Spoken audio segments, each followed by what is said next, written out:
Imagine a time long past, a time some 60 million years ago. The world was a much warmer place and much wetter. Vast rainforests, steamy endless canopies, continents still finding their modern shapes. Dinosaurs had vanished, leaving a void.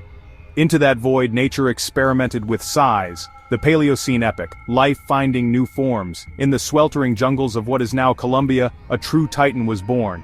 The age of the Titanoboa, the largest snake known, a creature of mythical proportions, slithering through a forgotten paradise. Not ordinary, Titanoboa, titanic boa, a leviathan, fossil evidence, massive vertebrae beside a human hand, a creature of breathtaking scale, over 40 feet long, perhaps approaching 50, longer than a city bus, weighed more than a ton, heavier than a small car. Hard to picture, it was a constrictor, related to modern anacondas, related to boa constrictors, magnified to impossible scale. It ruled its swampy domain with silent authority, a true king of its era. The Titanoboa is a constrictor, a master of the ambush. It does not possess venom, it does not need it. Its power lies in its immense size and muscular force. In the murky waters of a modern river, it would be almost invisible, a submerged log of mottled brown and green. Only its eyes, two dark unblinking orbs, might break the surface, surveying the riverbank. It is a creature of immense patience. It might wait for hours, even days, perfectly still, conserving its energy. It waits for the perfect moment, for an unsuspecting animal to come to the water's edge to drink. This is a hunting strategy perfected over millions of years. Imagine a large tapir, weighing hundreds of pounds, cautiously approaching the river. It dips its snout to drink, unaware of the immense power lying in wait beneath the surface. The strike would be explosive and unbelievably fast. In a surge of water and muscle, the Titanoboa would lunge, its powerful jaws clamping down not to chew, but to hold. Its teeth, though not venomous, are sharp and recurved, designed to grip relentlessly.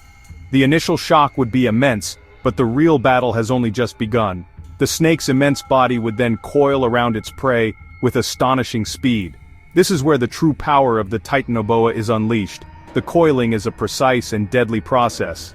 With each exhalation of the trapped animal, the snake tightens its grip, a ratchet of muscle that never relinquishes its pressure. It is not crushing bones as is often believed.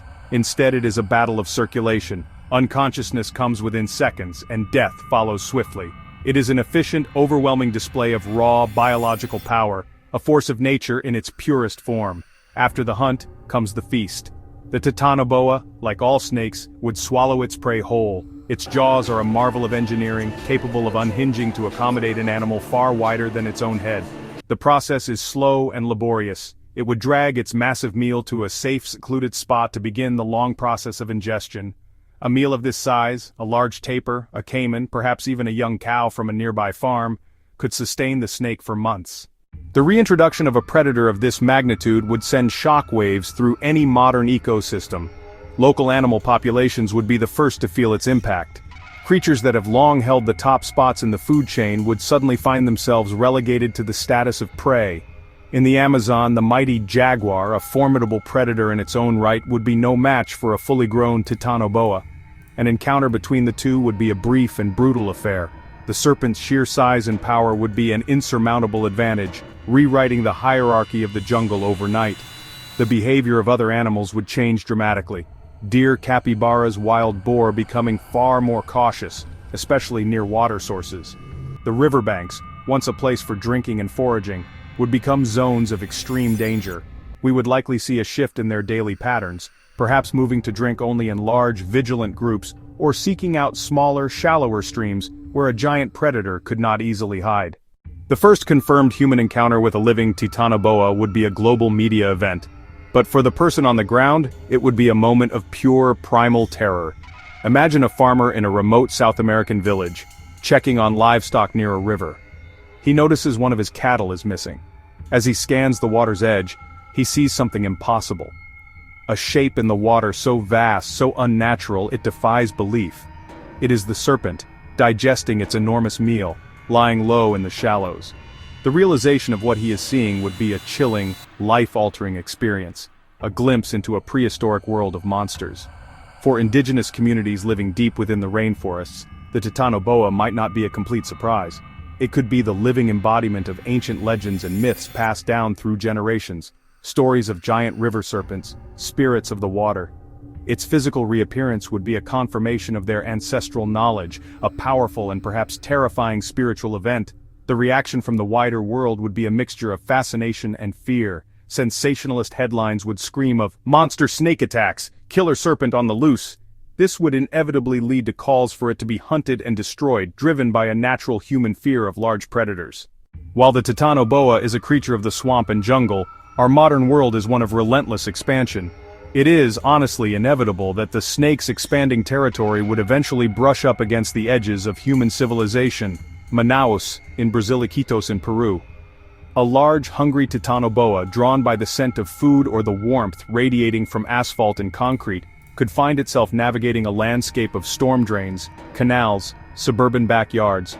This is where the true conflict would ignite. An urban environment offers a strange new hunting ground. The snake's usual prey is absent, but there are, other targets. Large stray dogs, unsupervised livestock on the city fringe, and even the contents of overflowing rubbish bins could attract its attention. The complex network of underground drainage pipes could provide a perfect system of tunnels for a giant snake to navigate the city, unseen, emerging unexpectedly in a park, an industrial canal, or a golf course water hazard. The thought of a 50-foot serpent using our own infrastructure to move beneath our feet is a truly unsettling prospect for any urban population. The survival of Titanoboa would not be limited to a single jungle. As the global climate continues to warm, suitable habitats would begin to appear all over the planet. Swamps of Florida could become home. Bayous of Louisiana could become home. Tropical regions of northern Australia could become home. Vast wetlands of Southeast Asia could become home. If humans were to intentionally or accidentally introduce the snake, the ecological consequences would be staggering. The Titanoboa would become an invasive species on a scale never seen before. In the Florida Everglades, a Titanoboa would be a catastrophe for the local ecosystem. The Everglades are already struggling with invasive Burmese pythons.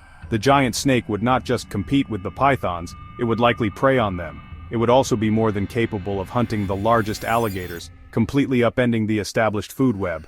The entire ecosystem, birds, large mammals, would be thrown into chaos.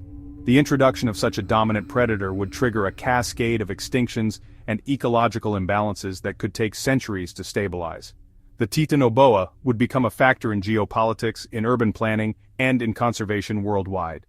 Living on a planet with Titanoboa would require a fundamental shift in the human psyche. For most of modern history, we've considered ourselves the masters of the natural world, the ultimate power. The presence of a creature that could hunt us as easily as any other animal would shatter that illusion. It would reawaken a primal fear of being prey.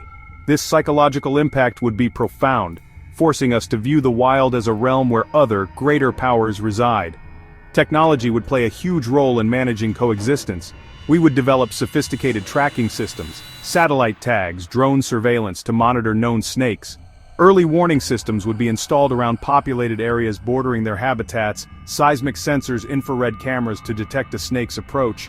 This would create a strange, high-tech buffer zone, a new kind of Cold War, not against nations, but against a force of nature. Our culture would absorb the Titanoboa. It would star in blockbuster movies, documentaries, video games. It would be a symbol of nature's terrifying power, a modern-day dragon. Beyond entertainment, it would inspire a new generation of scientists, conservationists, biologists. The study of Titanoboa would become a prestigious, vital field. The giant snake would be a monster in our nightmares, and a muse for our curiosity and intellect. Ultimately, our relationship would be one of distance. We would learn to live alongside it, but not with it. We would admire it from afar, study it cautiously, and fear it deeply. Its existence would humble us, reminding us the world wasn't made for us alone. We'd cede territory back to the wild out of necessary respect for the planet's rightful king. The return of the Titanoboa forces us to look at our planet in a new light. It makes us question the very nature of the world we have built. Our civilization is based on an assumption of safety and dominance, an assumption that a 50-foot snake casually demolishes. Its presence would be a constant physical reminder of the deep time that has shaped our world and of the incredible forms that life can take.